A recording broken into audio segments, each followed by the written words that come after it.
Donc je vais essayer de vous redessiner maintenant le système que l'on étudie et vous montrer qu'on travaille sur des systèmes et des interactions qui sont complexes. Donc à la base, on a notre arbre fruitier. Donc là, c'est notre manguier, par exemple, dans son verger, d'accord? Et avec son fonctionnement qui lui est propre. Ok? Le manguier, son fonctionnement, c'est-à-dire sa façon de pousser, sa façon de se reproduire, sa façon de fonctionner, de gérer ses ressources, etc., c'est propre au manguier. C'est pas un pommier, c'est pas un olivier, c'est un manguier. Donc il y a son fonctionnement qui lui est propre et qu'on ne connaît pas toujours très bien.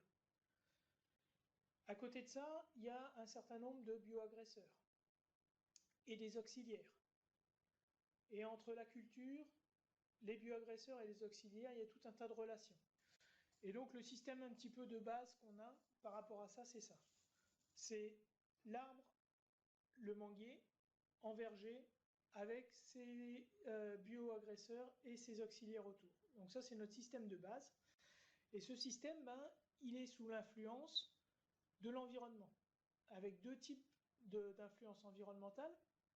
On a d'une part l'environnement climatique, donc l'environnement abiotique qu'on subit, on peut difficilement le modifier, et l'environnement biotique, qui lui est éventuellement modifiable, c'est tout l'environnement qui est autour des parcelles. Donc éventuellement les haies brise-vent, les autres cultures qu'il peut y avoir autour, etc.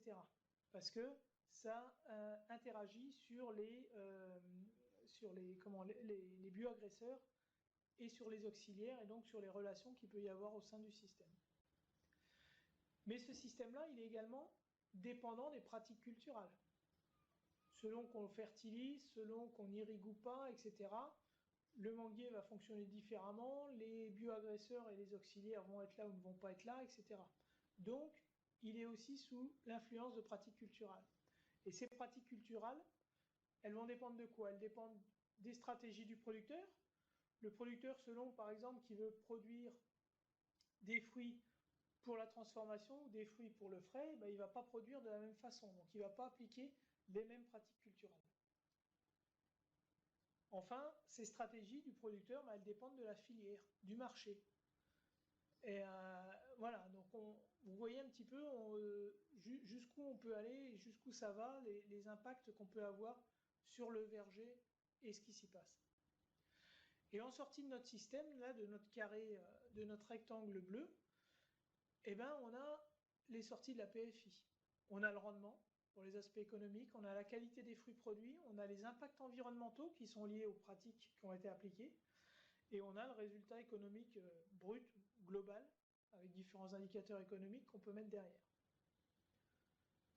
Que le système est très complexe, il est bourré d'interactions dans tous les sens, qu'il y a des facteurs pas seulement biologiques qui interviennent, mais des facteurs physiques, des facteurs humains, des facteurs économiques.